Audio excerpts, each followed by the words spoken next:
Good evening, everybody. On behalf of Cuts International, let me welcome all of you to this webinar today on cyber safe business practices.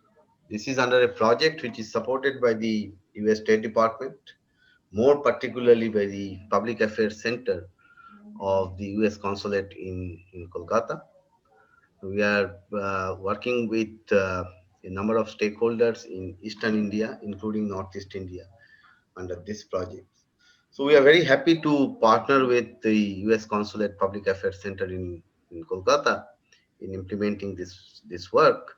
Of course, there are a number of challenges that we are facing. We used to face more of them.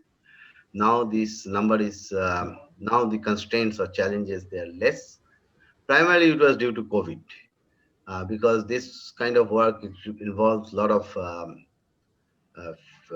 field visits, interaction with people, getting them on board. So I am going to make, I'm not going to deal with the details of them because that's not the point of organizing this webinar today. So I'm going to make a couple of very brief remarks. Uh, you see, one lesson which we have learned from the COVID pandemic or as an aftermath of COVID or as a result of COVID, I'll say not aftermath, is that our business, including small business, they are becoming more and more digitized. There are pros, there are advantages, there are as well as some disadvantages to that. Whether it comes to digital payments or it comes to electronic commerce, this digitization of our business, of our not just business, not just trading, but also in of the production process is going to become more and more in future. So what we are going to see, we are already seeing that there is going to be more and more servicification of our activities, including manufacturing. So that's one part of the story. The other part of the story, while our small and medium enterprises, they are getting involved with this quote unquote new normal. They are interested. At the same time, they are also facing issues. And there are a couple of issues that I would like to flag. One is, I mean, both are related to cybersecurity. One is that they are not much aware of the kind of cybersecurity threats which can jeopardize their business and the kind of loss or challenges that they could face going forward. And that makes them a bit risk averse as well. The second thing, even if they are aware, I see that many of them are facing constraints related to the cost of having a better cybersecurity system in their business operations. And there I would like to link that of course the cost is there, but somehow they have to incur it. If we can marry, not merge, definitely not. If we can see how, and many of these services actually related to cybersecurity, they are not just being provided by big companies like Cisco or whatever, but also by small enterprises, and many of them are startups. If we can link our small and medium enterprises with startups, providing such solutions, such services, then I think it's going to be a win-win situation for for both, for both sets of stakeholders. So with that, so our initiative is to see how aware our small and medium enterprises are, what kind of awareness generation that they need, and also to see to it that in some manner or the other, how can we link them with the right kind of guys. So I'm very happy to see today's panel, and many of them are working exactly on this subject. So this is going to be a good platform for us to explore such linkages. So on that note, let me now welcome Monica Shai. She is the American Center Director and Public Affairs Officer at the US Consulate in Kolkata. She has also served as Information Officer at the US Embassy in Dhaka, Consular Officer at the US Embassy in New Delhi, and Public Diplomacy Officer in the Bureau of South and Central Asian Affairs in Washington, D.C. Prior to joining the US Foreign Service, she taught language and literature in public schools and universities in New York, in Burma, in Cambodia, and in Thailand. She holds a master's degree from Teachers College, Columbia University, and a bachelor's in English literature from Miami University in Ohio. So as you can see, you just heard me, she has very rich experience of India and this region in particular. So we are very happy to work with her in this project and in other projects also, which we are doing in partnership with the US Consulate in Calcutta. So over to you, Monica. So for your welcome remarks or opening remarks. Thank you. Thank you, Mr. Chatterjee, and thank you to CUTS. CUTS has been a really fantastic partner for the U.S. Consulate Kolkata on a number of different issues that are of great importance to both the United States and India. So we thank you for all of that good work. So welcome to everyone to this webinar, Cybersecurity and Best Practices for Small and Medium Enterprises. And thank you to all of our experts who are here to speak on the subject. Anil Bhardwaj, Secretary General of Federation of Indian Micro, Small and Medium Enterprises. Thank you for coming. Tulika Pandey, National Director of the National Governance Division, Ministry of Electronics and Information Technology, Government of India. Thank you. Ranjit Rain, Manager, Technology Policy Research for the Reserve Bank Information Technology Private Limited. Rahul Sharma, founder of The Perspective, a private enterprise working on cyber policy, cyber and data privacy risk advisory. And finally, Dr. Karnika Seth of Seth Associates. So thank you to all of you for being part of this, and we really look forward to hearing from you and learning more about the subject. So the State Department, along with the U.S. Department of State, along with partners around the world, we work to respond to shared threats in cyberspace. We advocate for multi-stakeholder internet governance. We promote and protect internet freedom, and we preserve the openness and functioning of the internet against control by repressive states. So those are some of the objectives of the US government.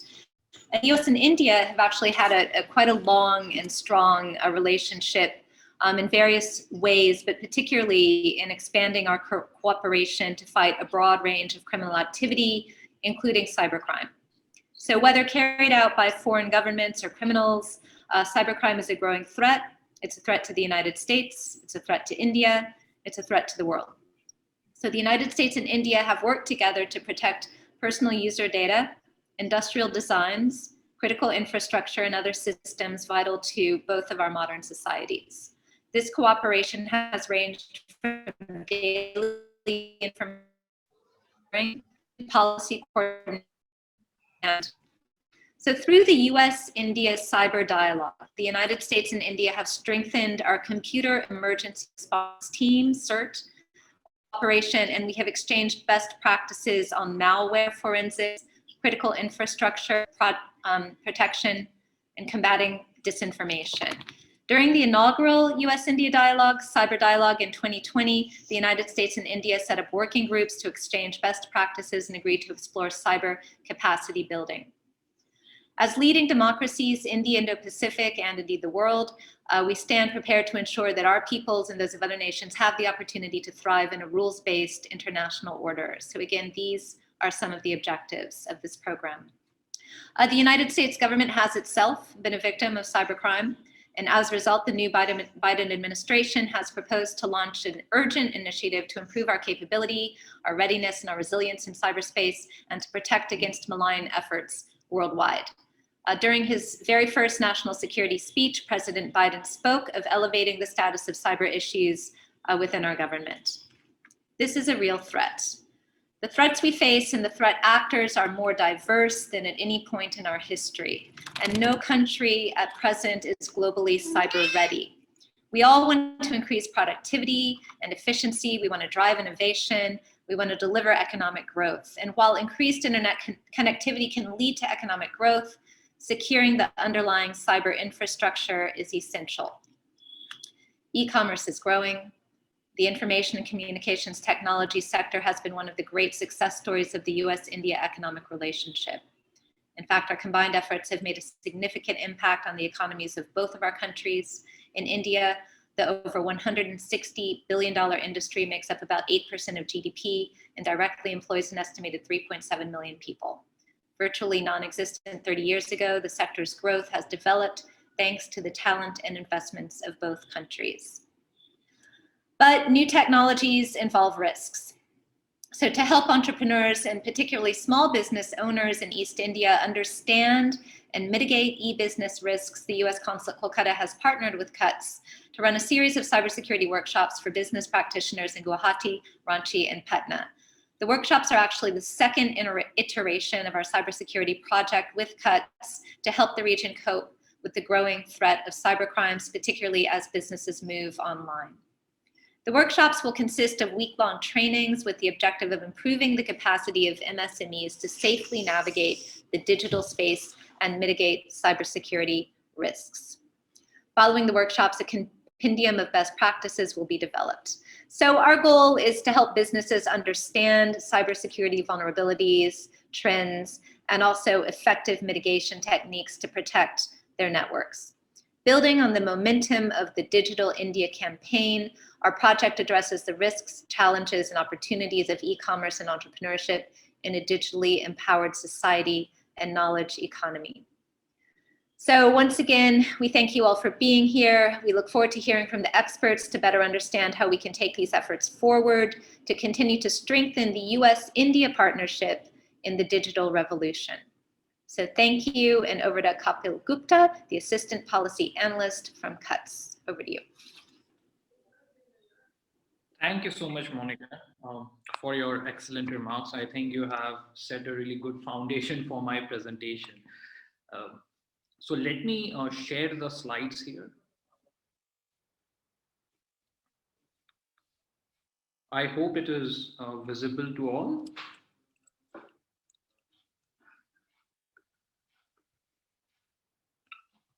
Are the slides visible? Yes, Kapil? Uh-huh. Okay, thank you. So I'll be making a brief presentation on the briefing paper on cybersecurity challenges for MSMEs. The paper is an output of the ongoing study called CyberSafe East, as was mentioned by Mr. Chatterjee and Monica. The goal of the study, as was rightly mentioned by Monica, is to build the capacity of MSMEs so that they can safely navigate the cyberspace and mitigate cybersecurity risk. So in the presentation, I will discuss the increasing adoption of digital technologies by the MSMEs, growing cyber threats, types of some common cyber attacks, some vulnerabilities and challenges of MSMEs towards cybersecurity, and some best practices to cyber safety. So the significance of digital economy and its contribution to the Indian economy has been well recognized in recent times. The digital economy is expected to contribute up to 20% of the GDP by 2024, which is estimated at $1 trillion. This is also driven by increasing adoption of digital technologies in India. To just give you an overview, India is the second largest digital adopter among major 17 digital economies. This can also be witnessed from the increase in the number of digital transactions from 31.3 billion transactions in 2018-19 to 45.7 billion transactions in 2020, which is about an increase of 46%. And all of these digital technologies are sustained on an infrastructure called as cyberspace, which has its own vulnerabilities and threats and can cause detrimental impact on the businesses as well as the economy. And MSMEs hold a very significant role in the economy, contributing an estimated of about 30% to the country's GDP. And considering the capacity and capital constraints of MSMEs, recovering from a cyber attack is also very daunting. And thus, it is very imperative for the MSMEs to understand the risk and safeguard themselves against any cyber threats to be able to continue growing and contributing to the economy. MSMEs are also increasingly using and adopting digital technologies. A 2018 survey by Kantar of MSME respondents, about 2,254 across 34 cities in India, showed that about 35% of the MSMEs adopted business management software, whereas 40% of these respondents were based in tier 2 cities. This signifies that the adoption is not only restricted to tier 1 cities, but has spread across the board, going beyond tier 2 cities also. Also, 43% of the MSMEs were using online banking, while 80% of them are using a computer or a desktop, and about 35% of them are using smartphones for their business operations. Although these figures are from a 2018 study, the numbers may have likely increased, especially after COVID-19 pandemic and the acceleration that was witnessed due to work from home and physical working constraints. And also, there is a lot of value for MSMEs to adopt digital tools, as their revenue can grow up to by 34%, according to a report by KPMG. So this brings us to addressing the elephant in the room, cyber threats. And they may come in discrete and disguised forms, and the attacks can be multi-stage and or coordinated. Among the ones that are listed here, malware and phishing attacks are the most common and prevalent. And as you may see on the graph, these states have reported the highest number of cyber crimes between 2014 and 2019. And there has been an exponential increase in cyber crimes in the immediate preceding years. Similarly, in 2019, India reported the second highest phishing attacks in the world after the US, whereas India lost about 1.25 trillion rupees in 2019 just due to cyber crimes. And India is also the second most cybercrime affected country in the world. And this represents the significance of cybersecurity for India. This brings our focus. About 60% of the cyber attacks are aimed at MSMEs. And out of this, about only 60% of the companies never recover from that, thus making them most vulnerable to cyber attacks in India. And there are some fundamentals that may hinder the MSME businesses to adopt cybersecurity. First and foremost, lack of awareness about the importance of cybersecurity, as well as assessing if the business has been attacked or breached. Similarly, it is reported that MSMEs often outsource their regulatory and technology compliances to third-party vendors. It may so happen that the vendors may also not have a comprehensive cybersecurity framework, thus making sensitive information of those businesses vulnerable to cyber threats. Similarly, it is found that cybersecurity may not be a top priority for most of the businesses, specifically MSMEs, on account of lack of capital allocation or lack of understanding the risk. And MSME businesses prefer to allocate the capital towards expansion of their businesses than cybersecurity. Another vulnerability that we have found is the use of personal devices by employees of MSMEs on workplace networks and thus exposing the network to cyber threats. Similarly, considering the increasing demand for skilled and qualified professionals, there is a supply shortage as well. This point also goes back to capital allocation, where the available cyber security professionals may also come across as expensive, and all of these challenges, although are interdependent, but each of them are equally very much important. Now, there are still some ways which can provide a decent protection from increasing cyber attacks. Although this may look very general, but are very important in a way.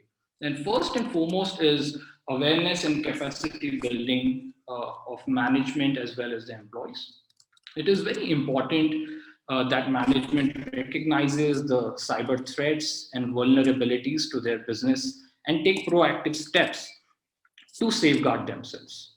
Then the primary approach could be installing a firewall and a threat management system, and also to patch any vulnerability in the software. It is essential that one should update all the softwares regularly as well as backing up the data. It is also important to note that paid softwares should be installed instead of free antivirus softwares and other digital free tools. Similarly, one must also regularly revisit passwords and use multi-factor authentication for the online activities to the extent possible. Last but not the least, businesses should engage IT experts and professionals to assess the needs and vulnerabilities, as well as help to assess service providers or vendors if they have a decent cybersecurity framework. Now, moving forward, these are some of the issues that could be further discussed and addressed by the eminent panelists, and thus would also help us better understand the issues and challenges for MSMEs around cybersecurity. So, for example, what could be the MSME's approach and preparedness in view of upcoming personal data protection bill? What could be the cybersecurity compliances that MSMEs should be concerned about? What are the challenges that MSMEs face during implementation or adoption of cybersecurity? What are the role of the government in creating awareness amongst MSMEs and preparedness towards cybersecurity? And last but not the least, and very important, how do you ensure cloud security for MSMEs?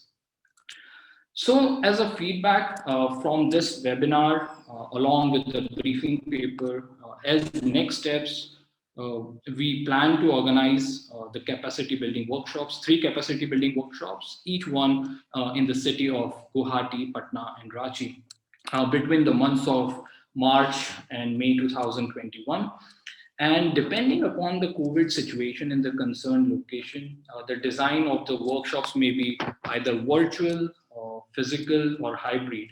And as a consolidation of all the learnings after the completion of the workshops, we will also prepare a compendium of best practices by the end of May 2021. And I just wanted to highlight that Mr. Deepak Maheshwari and Mr. Rahul Sharma are also the members of the key resource group in this project that we have formed to take guidance from them to effectively achieve the goals and objective of this study. And we are looking forward to their valued guidance as well. And with this, I end my presentation, and I now kindly request Mr. Maheshwari to take the lead in the panel discussion. Thank you all for listening. Thanks, Kapil. And so, Monica and Bipul, for your initial remarks. And as Kapil just mentioned, this webinar is only one step in a long journey that we are undertaking at CUTS in partnership with the US Consulate in Kolkata. And obviously, the outreach, the way originally it was planned to be sort of a physical affair, but because of the COVID situation, obviously, we are doing it in a different manner. Now, one thing, as Bipul also mentioned and Monica earlier said, that this is something because of the COVID, the pace and the acceleration of digitization has actually increased. And within India, apart from the formal MSMEs that we see, we also have a huge informal sector of micro enterprises, especially I would say the mom and pop shops, as they would call in the US, or in India, we would call them independent business owners. Now, there could be small shops, there could be even somebody selling vegetables or something like that. Now, the interesting thing that we have observed since November 2016, when the demonetization happened, and of course, again, we saw this further second wave of, I'll say, towards digital payments in 2020 because of the COVID. And suddenly, what we observed that many small shops, many small vendors, and others also, even street hawkers for that matter, started accepting digital payments. And at times, they would actually insist that can you make a payment through a mobile wallet and things like that. So on one hand, we are seeing this type of a rapid adoption. Second thing we are also seeing is that a lot of MSMEs in the country are actually selling and buying, both selling as well as buying a lot online. For example, there are a lot of marketplaces, there are a lot of both by Indian and MNC companies, and they're using these type of services. So inevitably, everybody is using a lot of ICT tools and technologies and the ways of doing businesses. But at the same time, as Kapil's presentation captured, the number of cybercrime and other type of incidents is also increasing around the world. And of course, India is not an outlier in that sense. At the same time, I think the speed at which things are happening, we are not keeping pace on the protection side as well as we should have done that.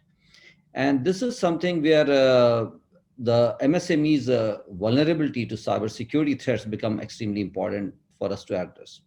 Now, what happens is when there's a breach in a big bank or in an insurance company or a large retailer, those are the type of things that make huge headlines in the newspapers and on TV channels and on the web and everywhere else. Whereas a small shop owner who may have even lost all his or her life savings in due to a particular cyber attack, that thing might not even make it to any news. And on an individual basis, the amounts may be small. At an aggregated basis, as Kapil had mentioned, these numbers are really humongous. But because these are smaller incidents and many of them are not even aware about what to do, not just in terms of about what to do in case of to protect themselves better, but also what to do in case they do face this type of challenges, or for that matter, even prior to that, whether they have actually suffered any cybersecurity challenge. Because as they say, in the realm of cybersecurity, there are only two type of organizations: those who have been hacked and those who don't know. So many of these MSMEs may not even know for years that they have already been compromised. So it's not just that they are vulnerable, they may have already been compromised, or for that matter, they even beyond that, they may have even suffered a loss, but may not have been able to figure out that this loss or this particular thing has happened due to a cybersecurity incident or some vulnerability there, and that's something that they need to take care of. So it is in this context that we are doing this discussion, and I've got a fantastic set of diverse experts, but of course with extremely rich experience amongst all of them individually, but more importantly collectively. So, and today itself we saw an article in the morning by my friend Rick Rosso at CSIS, who is also the Wadhwani chair on the US-India relationships there at the CSIS in Washington, D.C. So he's also mentioned a lot about the role of MSMEs. And the role of MSMEs is not just about as individual businesses, but also very importantly, they are the linchpins of some of the largest companies. So for example, if we are looking, even let's say an automobile, now there may be an automobile company that we know of by the name, okay, that this is the car is coming from this company. But the fact is, most of those components are not made by that company. And many of these are made by MSMEs, and they are the suppliers to these companies. And recently we saw one of the largest auto manufacturer in the world, a US company, had to sort of halt and slow down its production For why? Because there was a shortage of certain chips. So the digitization and these type of activities are impacting not just in terms of cybersecurity by itself, but also in terms of the supply chain. And many of the MSMEs being an integral part of the supply chain management, both on the input side as well as on the output side, that is in terms of retailing and other activities. This is again something that becomes extremely important for us to address. And the other thing is because we are working right now with the US consulate, and Monica did mention about the cybersecurity area partnership between US and India. And I would just like to call out one in particular, which was signed on 30th of August 2016 between the US government and India in Delhi. And this is called a comprehensive cybersecurity framework for bilateral cooperation between India and US.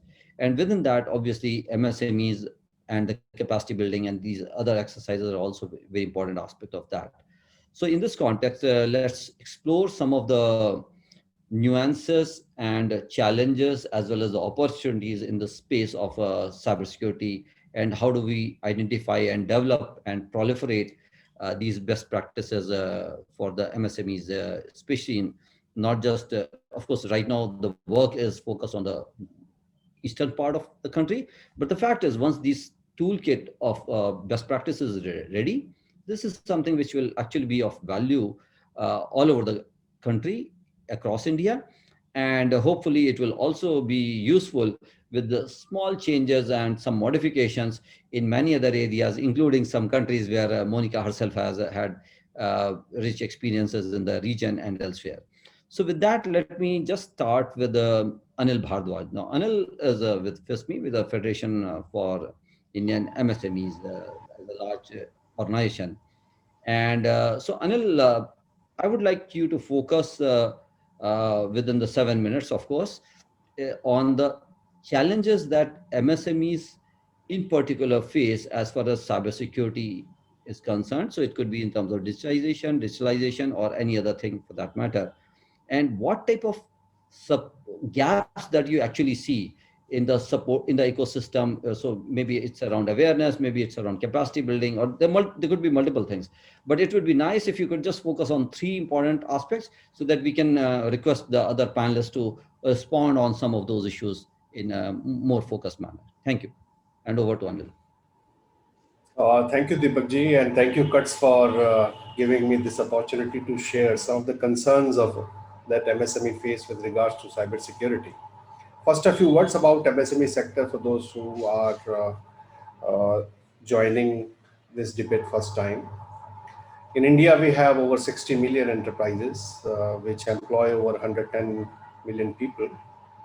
But interestingly, 90% of them are unorganized. And 97% are proprietorship partnership firms. So less than 3% of them are actually companies. But what is more interesting is, so that would give us a flavor of what is perhaps we are going to discuss with regards to MSMEs, that the average employment in the MSME sector is less than 2. So the vast majority of them are nothing but self-employed people. During the last couple of years, what has changed is that there has been enormous rise in the use of digital tools. Digital penetration has occurred faster than the time needed for preparing MSMEs. I think for preparing their systems, processes, training manpower, partly because of the government push through GST, and partly in the last 1 year because of the COVID has made almost every business using digital tools. The entire process of income tax is faceless, custom filing is faceless, grievance redressal systems are increasingly faceless, e-commerce has taken off like anything. And all these are promising developments. But this sudden adoption of digital technologies have made these businesses vulnerable in many dimensions. So first dimension is, the reason is, when we are going to discuss about the challenges, is about the ignorance itself. And the presentation rightly points out, I think given by Kapil, that there is a lack of systemic evaluation of risk in the MSME sector. Uh, and it gets exacerbated because of the reliance on third party for compliances like chartered accountants. So they would be sharing a lot of data, their accounting information, filing of GST. Hence, they are quite unaware and unprepared of the cybersecurity risk also because of this third party's involvement. Then the question is that the meeting the cost of upgradation and the financial constraints. So even if many of them are aware that they need to upgrade the systems, but most of them are self-employed as a very small units. So they lack the financial strength or financial resources at their disposal to actually carry this out. First is the ignorance, and even if they know, then the question that how to fund such an upgradation. And this becomes more difficult because the banks and the financial institutions, they also do not have the schemes, or they do not have enough understanding of the needs of this sector in terms of funding and upgrading the digital uh, infrastructure. The human resource is another challenge.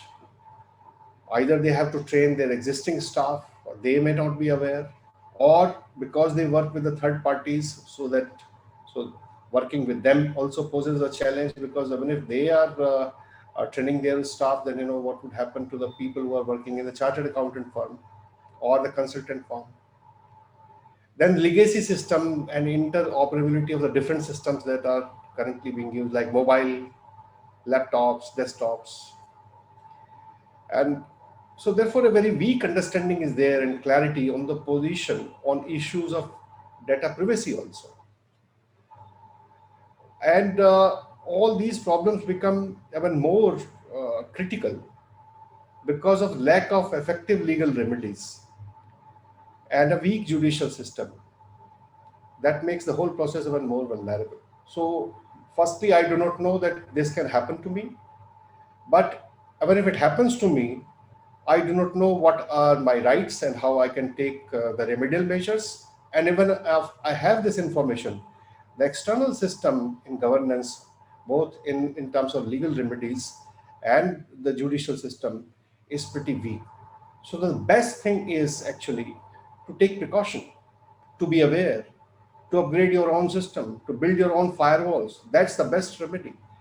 And that's why I think it is very important and very valuable that cuts with the help of US consulate is doing such programs. And I think it is strengthening the hands of institutions like ours, who are also working in the same direction with organizations like Amazon, etc. Thank you very much. Thanks, Anil, and thank you for helping me with the time management also. Okay. So Anil has already sort of articulated the type of challenges from the uh, MSME's perspective. And obviously, there are some larger systemic issues that he did mention, for example, in terms of enforcement, as well as in terms of the slow and other judicial processes.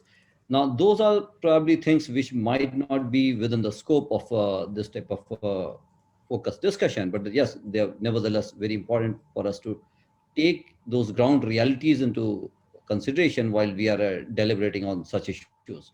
So now let me bring in Karnika Seth.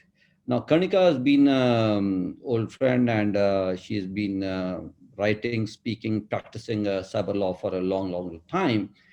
So, Karnika, I would like you to focus on what are the top five legal compliances that the MSMEs should actually be focused on. So obviously there could be hundreds of things that people may have to do, and obviously each of those, if you don't do this, this is the risk. If you don't do this, this is the risk, both in terms of your own systems, or for that matter, in terms of uh, any penal actions or anything like that.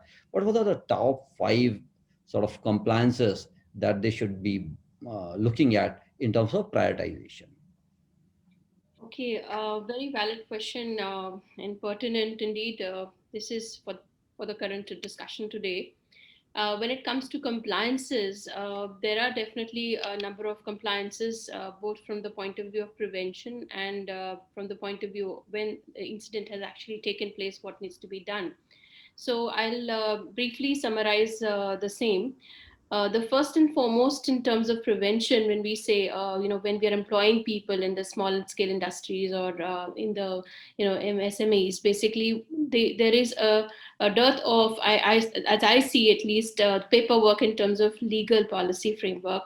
And a lot of times, the cases which we have handled so far have also, proven this fact that if there was a sound IT policy in the company, a social media policy, or IPR policy, those problems which occurred could have been prevented. So number one is, from that point of view, is very essential to highlight the relevance of the non-disclosure agreements and other appointment letters or standing orders which are created within the organization to safeguard both employees and employers, and organization as a whole, from any kind of problems like data theft and other issues which may emerge. So that's number one. And secondly, alongside this is also important to highlight, many times there is a gray area, in India, in terms of whether this would be a breach of privacy of an employee if a CCTV surveillance is put, or other kinds of vigilance activities like email snooping or any kind of personal messages being trapped just to see the productivity.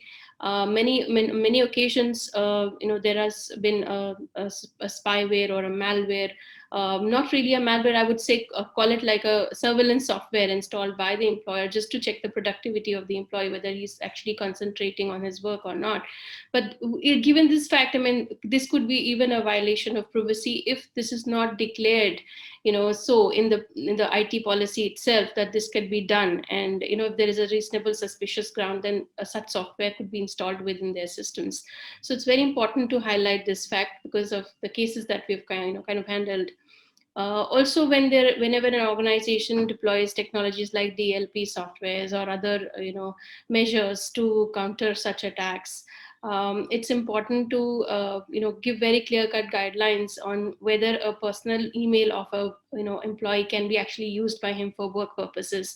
Many times they mix the devices, many times they mix the email accounts, and because of that, there are later on complications even for the employer and the employee, specifically if it contains any kind of confidential information of any third party or a client or even the organization. So many of these problems again could be avoided with clear-cut policies on that front as well.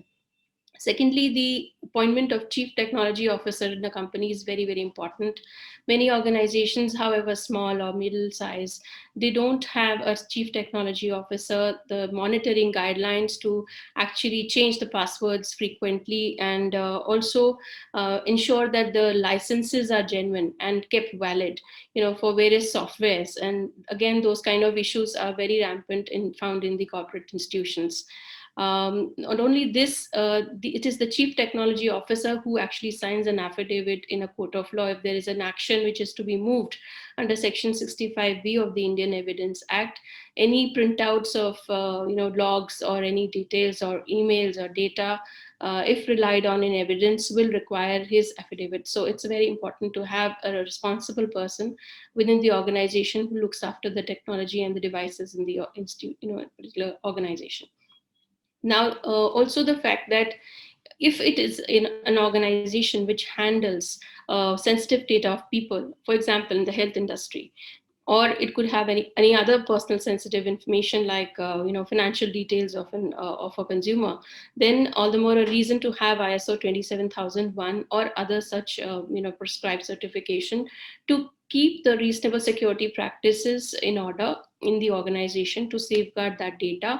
That is in view of the fact that our IT Act has a section 43A where the body corporates have this responsibility to safeguard this information, and coupled with it is the deemed liability of directors under Section 85 of the IT Act. They are supposed to monitor and be aware that there is no intentional or otherwise, the intention should not be there from the side of the directors or the responsible persons in the organization, nor knowledge that any crime is being committed within their organizations.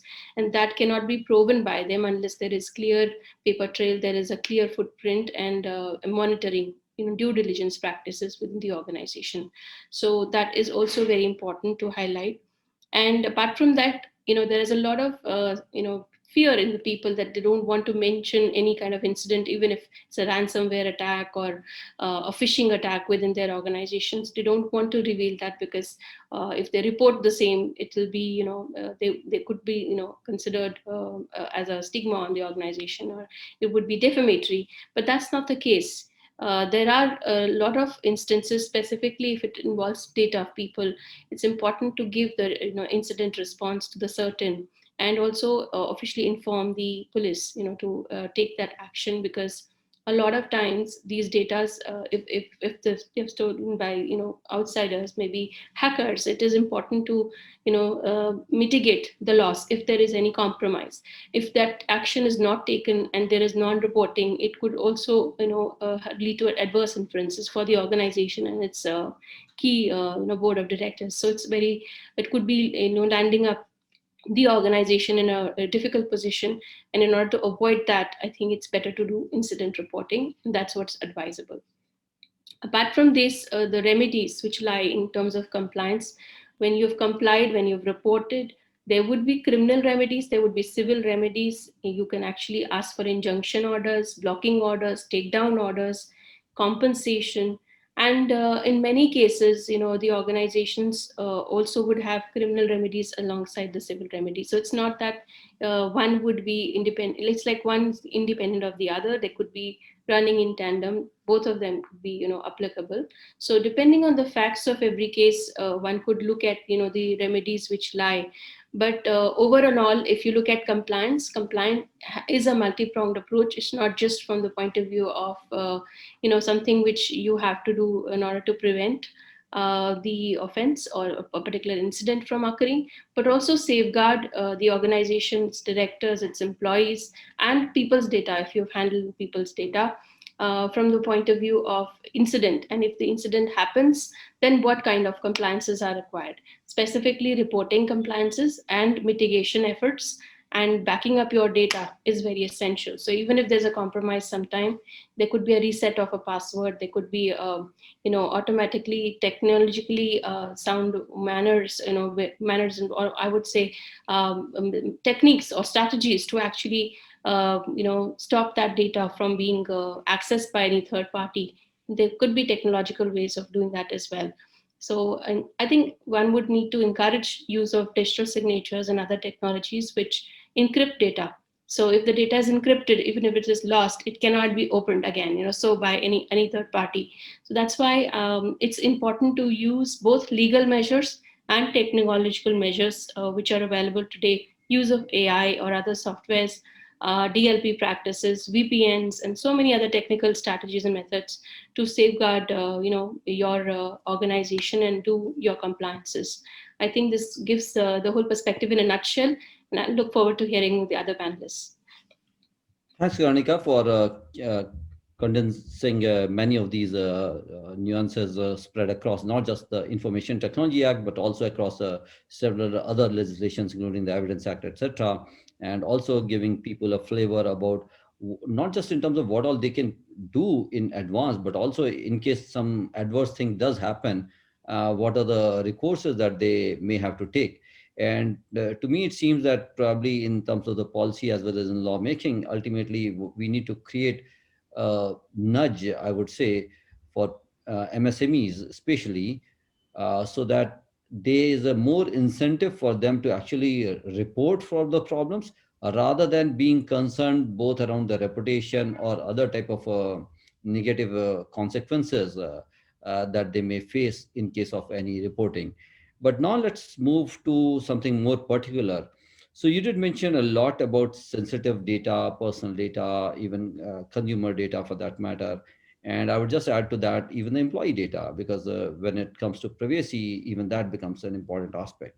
So we also have Rahul Sharma with us, who was earlier with DSCI, and now, of course, with the uh, organization, the perspective that he runs this consultancy.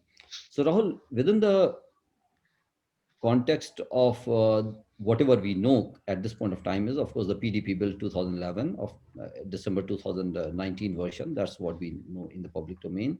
We also have been hearing for more than a year that the government is working on a national cybersecurity strategy. So that's the second thing. And third is we also have this recommendation which came about of 6 weeks back from the revised report of the NPD experts committee. So broadly, these three aspects. So the PDP Bill 2019, we have the upcoming national cybersecurity strategy, and of course the latest report from the expert committee on the NPD, non-personal data. So across these three, what are the big elements that you see in terms of things that MSMEs should be specially be concerned about and be preparing? So what is the things that they should do as a forward looking measures? Not, so obviously Karnika has already mentioned a lot about what about the existing legal provisions, but in terms of the upcoming stuff, what all they should be looking at in terms of their preparedness, that okay, if I'm doing this, these are the type of things that I should be prepared for. That may or may not necessarily be finally coming in the law at some point of time or in the regulations, but these are the type of things that I should watch out for. So what are those few things? And again, I would also request you to please wrap up within 7 minutes. Thank you. All right. Thank you, Deepak. Thank you, Cuts and US Embassy for facilitating this important discussion on MSMEs, because as we know that MSMEs are not only the backbone but also like the frontier of growth that we are envisaging. So it's very important for the MSMEs to actually come to terms with the realities of the changing threat perception landscape of cyber threats that we are witnessing. And in that context, I mean, we already have various statutes, provisions, guidelines by the regulators, which talk about protection of information by the organizations, and they necessarily don't differentiate between small, medium, or large organizations.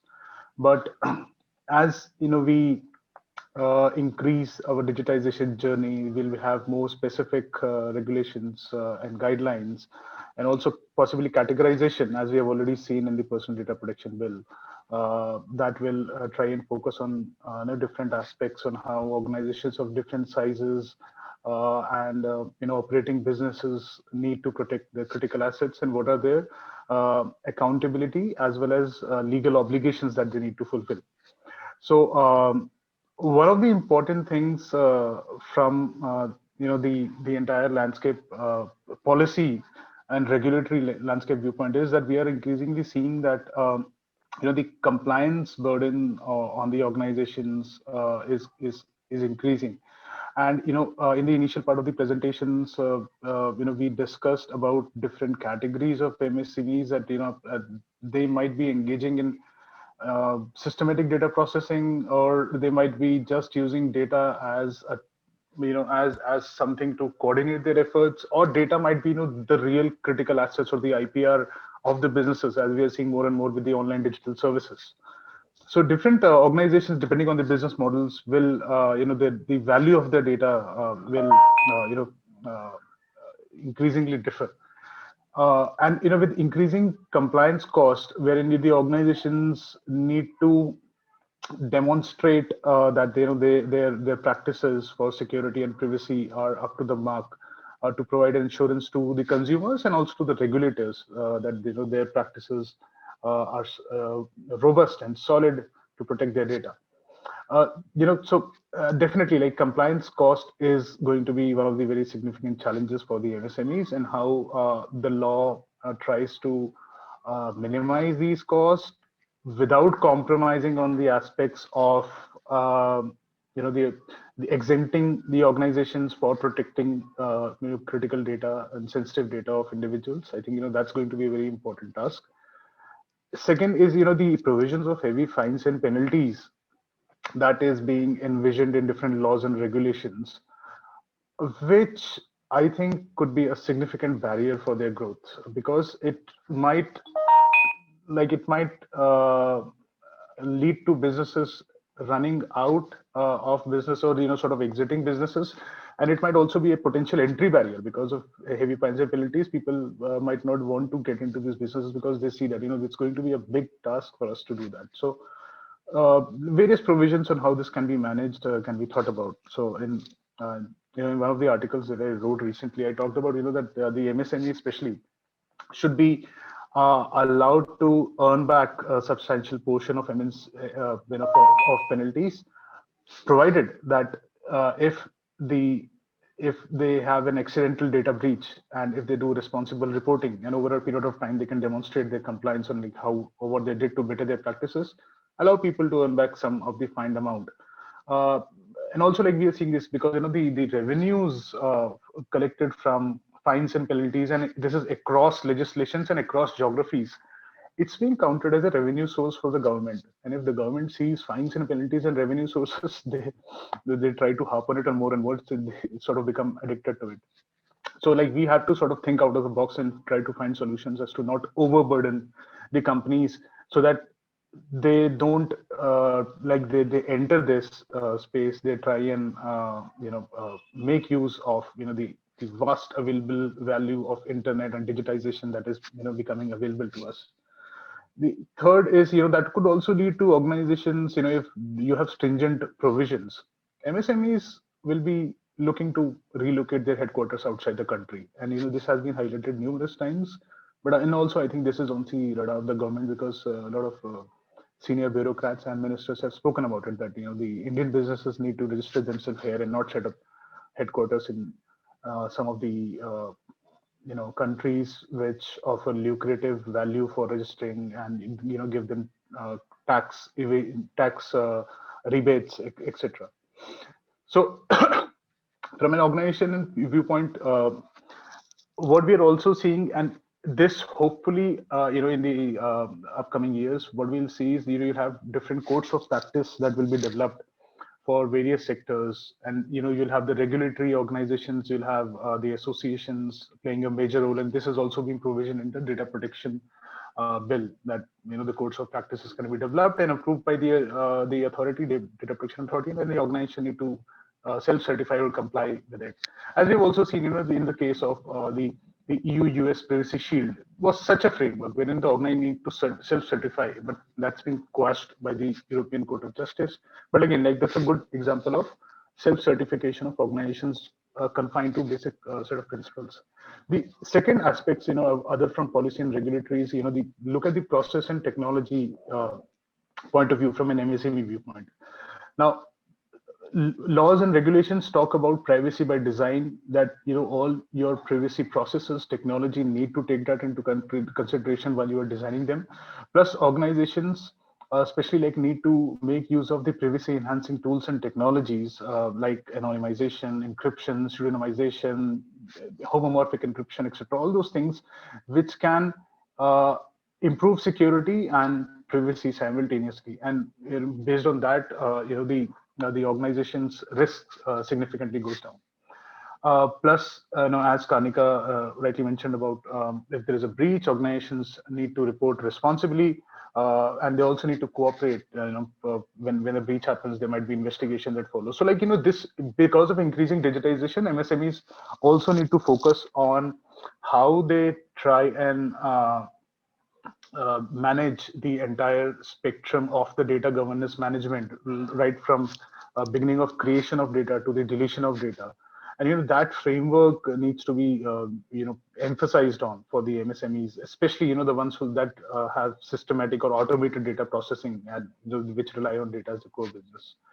And the third aspect is what we are seeing, that cyber hygiene for MSMEs has become such an important factor because their valuations depend on it.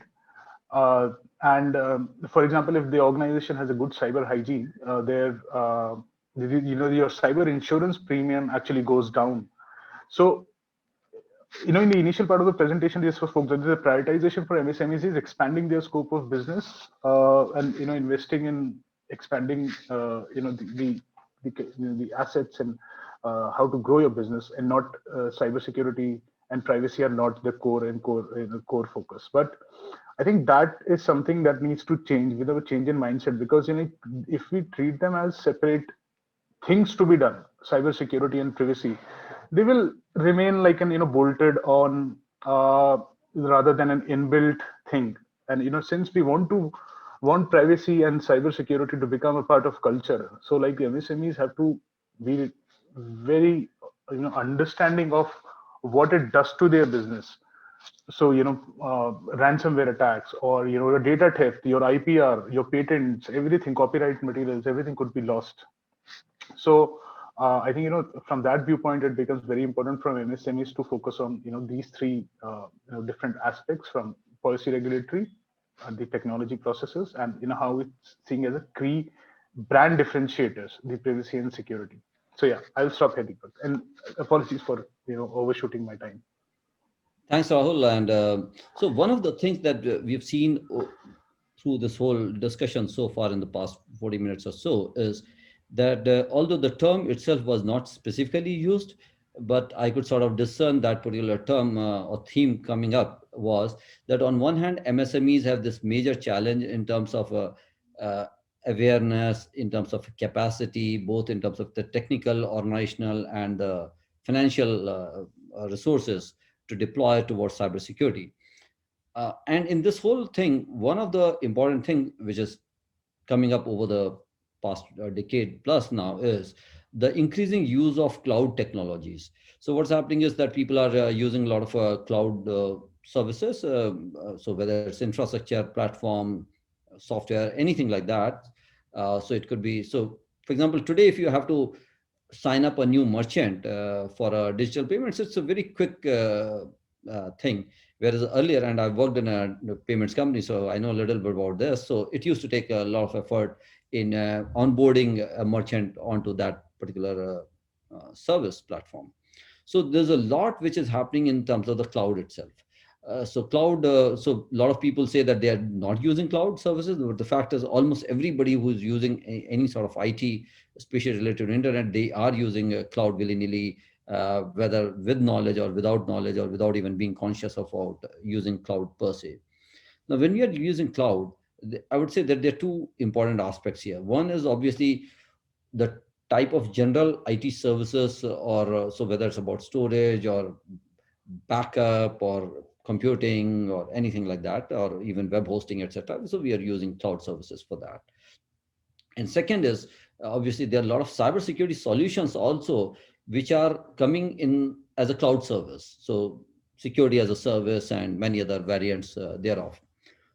So with these two aspects, I would like Ranjit, you to focus on what is it that people should be looking in terms of for whatever purposes you are using any cloud service for anything, what is it that you should be looking at in terms of security? So that's in general.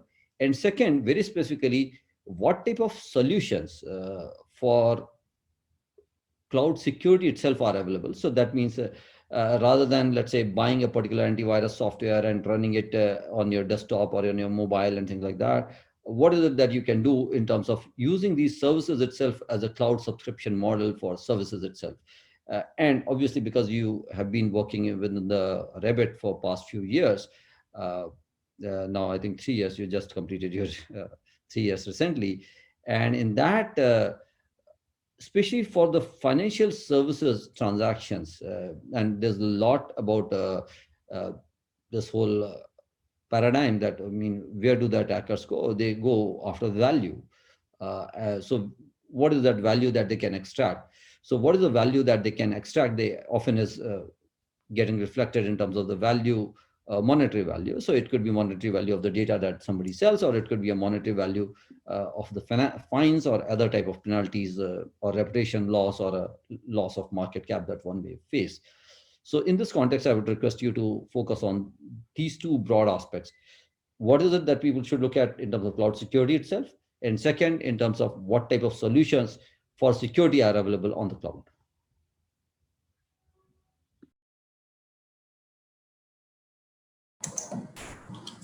Sure. Thank you. Thanks a lot. I hope I'm audible.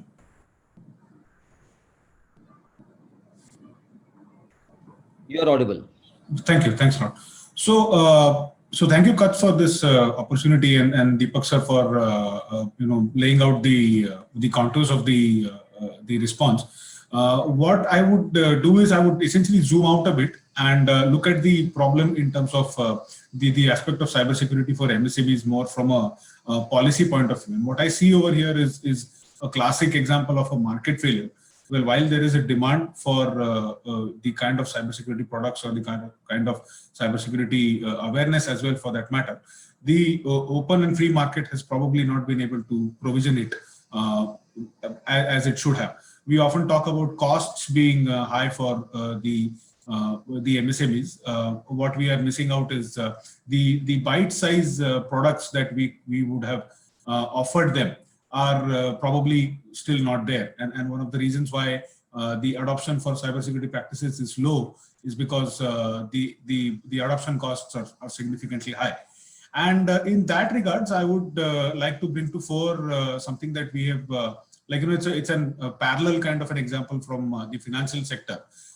In September last year, if you were to draw a parallel with the MSMEs in the financial sector, the cooperative banks closely come in that sense, wherein like somebody, like one of the August members pointed out that some entrepreneurs have a two-member team, right? So even in the cooperative sector, you have banks which have just one branch that is manned by two people.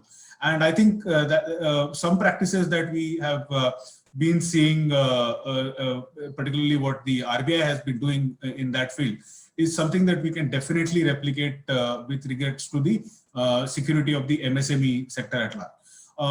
What I'm proposing and I'm talking about over here is there was this 5-point strategy that came out, which the acronym is GUARD. It essentially stands for governance, oversight, utility technology investments, utility technology, there's appropriate regulation and supervision, robust collaboration, and the whole aspect of developing the IT infrastructure and cybersecurity skill sets. And one way in which this is sought to be promoted is through the idea of something that has been pitched as a community cloud. And the idea over here is to make available, maybe as a public good, a platform of sorts that kind of addresses the cost issue without becoming without kind of encouraging the free rider problem. So either through the MSME associations or a few of them coming together, or even there can be cases where if there are some bigger industries who are drawing a lot of MSMEs as their suppliers, a cloud-based platform that essentially puts all the IT part of the MSMEs in a cloud environment, and then that is offered to them. And like I said, then it becomes that bit-sized service. So if you want to use a certain product or a tool for you don't have the capacity to buy an entire toolkit of the entire suite of that particular service, then you could pick up that very pertinent functionality in this particular platform. So what this does is it helps onboarding of the MSMEs at a very lower cost, and they don't have to go looking for solutions, right? The whole aspect is you get onboarded on this platform, and then you get to pick and choose.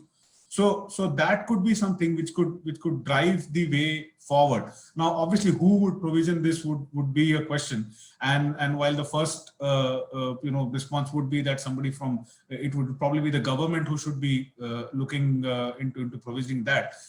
Again, it is the open market who can come into for this one, because such a platform could then start off the journey for MSMEs to move entirely to the cloud. And in this space, then I see the big cloud service providers, I see the federations for MSMEs, I see industry bodies who could provision for such a platform, and in that way make it easier for the MSMEs to get onboarded to a secure environment in terms of their IT infrastructure, and B, from there on follow a journey which keeps them secure, as well as there is a higher level of assurance. What could happen in case such a model is adopted is that even the points that Rahul pointed out with respect to privacy and the like could be addressed, because now you are not looking at individual entities, but you are looking at an entire platform at large, and the disclosures, the fines and penalties, if any, would then become a thing which the platform would need to, or like it's put out as a community cloud would need to look at. So that is one thing that I thought that we could probably talk about for this particular panel.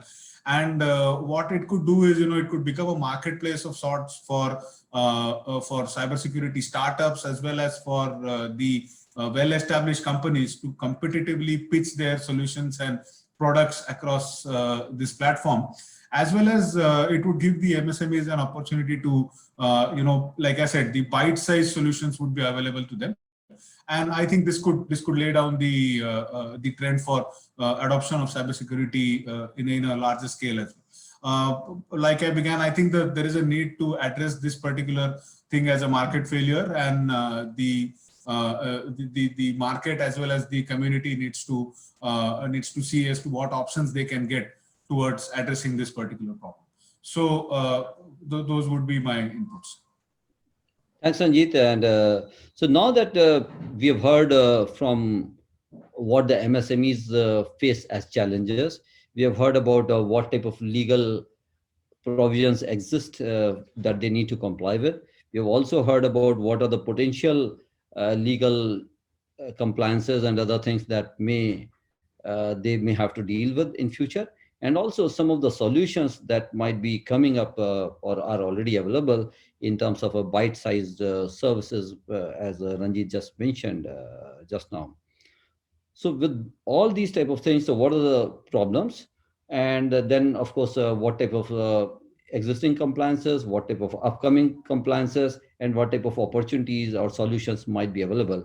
Let me bring in Tulika Pandey here. She's director in the National E-Governance Division, but beyond that, she actually has a very rich and deep experience and across different functions within the government. So, and I've known her for a fairly long time. So whether it's cybersecurity itself, of course, very specifically within cybersecurity, but also in terms of the digital payments, internet governance, and many other areas she has worked on. So I would like you to focus on a few things specifically. One is in terms of what is it that people should be looking forward to in terms of upcoming policies and legislations. So that's one area. And second is we have a few questions already here. And some of these questions actually pertain to can the government think about offering cybersecurity itself as a service, maybe on a paid or a free basis? I mean, that's a different thing in terms of commercials, but basically more cybersecurity itself as an infrastructure. And also, what is it that people should be looking in terms of the capacity building itself, in particular, especially considering that people, especially at MSME's level, I mean, we are seeing this dearth of cybersecurity across the ecosystem, and this was part of the national cybersecurity strategy of 2013. The Prime Minister also had mentioned this in his speech on 1st March 2015 at the NASSCOM Silver Jubilee. So this is something, a common scenario, even across big industry, but obviously it becomes extremely nuanced and critical and accentuated challenge for MSMEs. So what is it that the government is or could do, not just as central government, but also probably state government? And yes, I know that you may have a lot to say, but again, request you to please wrap up in 7 minutes. Thank you. I do hope I'm able to keep the time. Thank you, Mr. Mishra. It's a pleasant meeting you again. Though I would like to first say good evening to all my fellow digital panelists, co-panelists, and also to my digital audiences, because we are all talking now in a digital world. And I would take this opportunity to applaud and also thank CUTS Kolkata and the US Consulate for bringing in this discussion. I have lots to say naturally, and I will try and contain myself, but most of my talk would be in terms of responses to my co-panelists' issues that they have raised. So first of all, the fun thing that I have been seeing, I mean, we in the MeitY, in the Ministry of Electronics and IT have been saying is, when we said it is important that each organization, appoints a chief information security officer. Our own government agencies were wondering as to why, because they felt they were not hosting enough such critical or data that they would like, need to secure, that most of their communication channels were within the office premises, and so the networks were almost kind of secure. So we have faced a big challenge in trying to get across to them the fact that each one of them are a weak link for us. And when we say that we need a chief information security officer, we do not just mean by way of designation, but more in terms of a person who is adept enough to understand the implications of certain missteps or certain uh, you know uh, um, steps being not followed, the process is not being followed fully through. And it has taken us quite a while. Now, yes, we are in a position where we can claim that most of the public sector and the government have a CISO who's now getting more and more aware into what really security would imply. And so therefore, I come back to the same question that every SME and SMB would be thinking, why us? I mean, we are a small team, we are a two-member team. And how does cybersecurity really become our main agenda? And who would really want to look into us, because we are not those big budget people, and what would they get out of us? And yet we know that many of them have faced not just ransomware attacks, but also other phishing attacks. Why are they being attacked? They're being attacked because A, their IPRs can be accessed very easily, and B, uh, India today is called the bot capital. Do you know? We suddenly have jumped on top for a very wrong reason. And why so? That's because we have not really been able to understand the nuances of every, cybersecurity processes that need to be taken care of. We need to identify our critical data, our critical processes, our critical infrastructure, and even a single unit, SME, SMB, with two people, you yourselves are the IPRs. And your IPRs are very important, not just to you, but to the country too. And today, when the world is facing the challenge of supply chain management, we are facing a major, major issue on there. And that's where you all are our, the assets who would come in to help the country to build its own cybersecurity ecosystem. And this ministry has taken up several steps for that. I could mention a few while I'm talking about it. And the first one that all of you are already aware is that Ministry of Electronics and Information Technology has a startup hub, which is very popular, which is a portal with more than 2,000 startups have joined already. It is a platform where all innovators, startups, mentors, VCs, tech industry people, all of them have been synergized together onto a single platform. So what happens is now we have been able to bring you all together to bring in, to sort of facilitate certain procedures and processes that otherwise seems daunting to many of you 3-member, 4-member teams. We've also been able to bring, facilitate a mutual soft landing program. So when we are connecting, we are bringing this cross linkages through mutual soft landing. Many of you have been able to actually build in security processes into your entire design and development process. That's two. And third, this is a holistic framework which is connecting all the accelerators, the center of excellences that are spread across the country, the incubation centers, and the mentors, and of course the VCs. So this is one initiative of the government which may help you, which you may be able to make use of to bring in the security aspect too, along with your business development. And we also have another program called the Type 2, the Technology Incubation Development for Entrepreneurs. And we have 51 such incubation centers across the country. And we need the objective that we have is to at least support 2,000 technology startups. So these are the few things that we brought in. And of course, under our MSH portal program, we are also hosting a lot of brand challenges and hackathons with prize money along with it. And recently we had a hackathon for COVID, which is with the Ministry of Health and Family Welfare. In addition, I'm with the team of the cybersecurity, and we ourselves have brought out a grand challenge for startups, wherein we have given out 6 problem statements, and we are giving away a prize money of more than 1.13 crores to the winner. And below down, we are identifying 3 of these winners. We have gone to the last stage now, and very soon in May, you will see that we'll have 3 products that are actually market ready. So we are, trying, and this program is not just, we have said, we have launched this hackathon and expect you to come out through with the product, but we are also offering mentorship, and we are trying to, have these regular workshops with these participating teams to help them identify what should be the focus.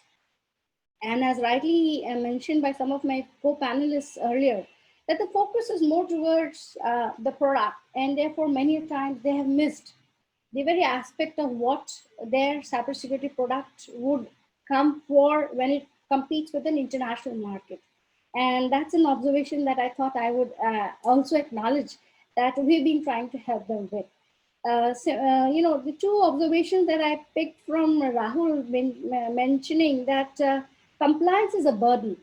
I do not think compliance can ever be a burden.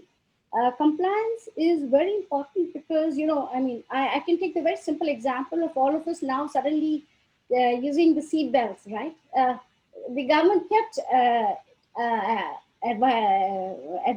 advising us, and we missed doing it. Still, they brought in a big fine, and we realized, and now it's become our habits. Therefore, for all of us citizens, all of us enterprises, each entrepreneur to have cyber ethics and cyber hygiene as a practice, because yes, I will have to acknowledge, and I'm sure most of you will acknowledge, that while we are using digital medium, while we are on the cyberspace, we really have not turned into digital citizens. We do not understand the impact of us misstating or sharing a lot of our data on different platforms, or we are not yet very aware of the policies of our passwords and other such scenarios. And as Mr. Maheshwari already mentioned, I have faced the music when I was handling digital payment systems with many people actually, and I would not say that they were not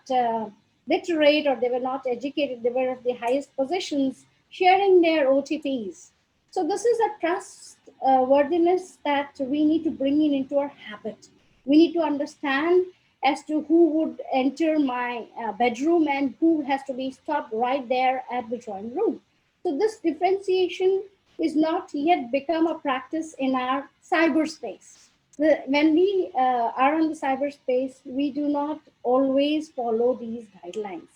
And so therein, I felt that the compliance is not a burden, but today an essential aspect. And I would like to sort of reiterate this point here.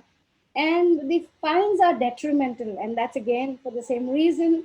I would like to place this on the table, that please understand that the government is not at all inclined towards this, and you will see that the regulations come very late. The reason for the delay is for the technology, for these processes, for the services to first bloom. And when we see that there's now need for a regulation to be come in, yes, under 70B, as Karnika had already mentioned, we do have a policy, we have a regulation that every incident be reported to the CERT India. However, as already mentioned by Karnika, many people do not follow. There is a fine there under Article Section 70B.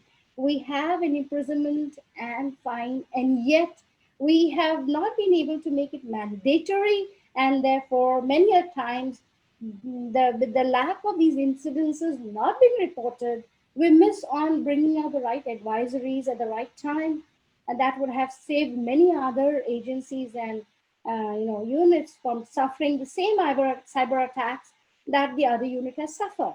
So this has to be sort of understood by each one of us as individuals, as enterprises, or as entrepreneurs as well. So now that I have covered these few issues, I would like to, with my understanding that I've had with these 2 years in this area, I have tried to sort of bring together a few issues. So one, I identified that most of our SMEs, SMBs are actually entrepreneurs, but they're actually generating employment opportunities with lower capital costs. So we really would welcome them much more in the country. But the reason why they need to sort of balance cybersecurity with us vis-a-vis the product development is because the attacks that they would suffer is much different from the attacks that the large scale enterprises suffer. So they really need to, they face this challenge of being keeping aside a certain asset for Uh, cybersecurity. can I request you to please wrap up quickly? We are already way So beyond the. I just want to say two important things. So one is they need to, each unit has to understand what is the degree of exposure to the cyber risk, and by the virtue of their business model and the existing IT infrastructure.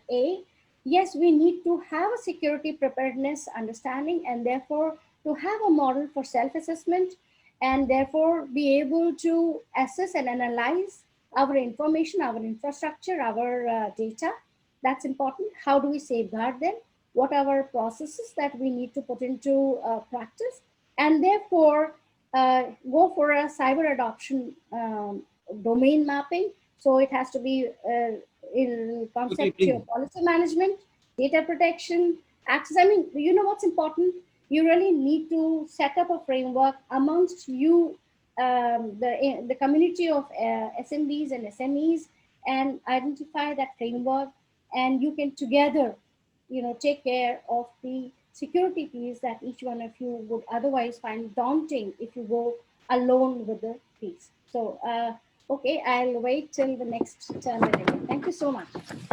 Thanks a lot. And so we already had a few questions in the chat box, but right now I'm not in a position to take up all those questions, although some of those I did address recently to some of the panelists.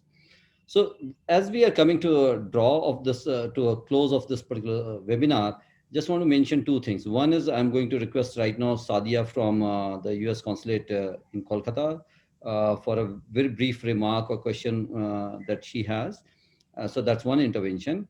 And after that, we may have one of the panelists doing a very brief response to some of the other comments.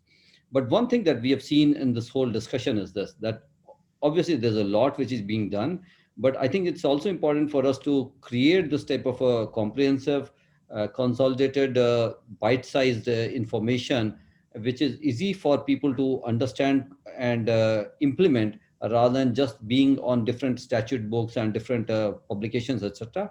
And in this regard, I must applaud the ministry for one of the initiatives. Of course, there are many, but one particular initiative called ISEA, Information Infosec Awareness.in is the website. And that's one where I would say it's got very useful, not just very useful information, it's also got information in a very user-friendly manner. So with a lot of animations and other things. So that's one resource that I would request people to do avail of. And I would just request now over to Sadia. And after that, let's take it. So we will be extending it by about 5 minutes. Okay. Sadia, over to you.